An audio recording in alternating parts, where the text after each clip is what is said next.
Ayun na nga, bago ako pumasok sa trabaho, kumukuha muna ako ng booking pa Manila. At ayun na nga, nakakuha ako ng pasahero pa MOA, saktong-sakto, malapit lang sa work ko. Nakasave na naman ako ng panggas ko at pangulam. 9 AM ang pasok ko pero 6 AM pa lang umalis na ako ng bahay. Para sure na may pasahero hanggang work, diskarte bago ang duty. Saktong-sakto, malapit lang sa work ko, tapos andun na rin yung partner ko, naghihintay na palitan ko. Online attendance kami, kaya kailangan mag-selfie. Kaya pinarada ko na si YTX kahit black siya.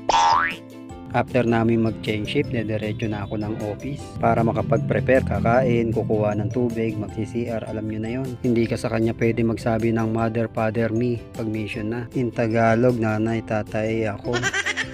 Dito sa work ko, talo talaga ang INEP. Syempre, di naman ako tatagal ng 5 years dito kung ayaw ko to. Kaya nga hindi na ako nag-abroad uli. Sa ngayon, love ko tong trabaho ko, sure yun. Tapos, standby ka na. Ito yung pinakamasarap na part ng trabaho ko. Kung relate ka sa diskarte bago duty, like mo to. Share mo sa tropa mong masipag, yun lang.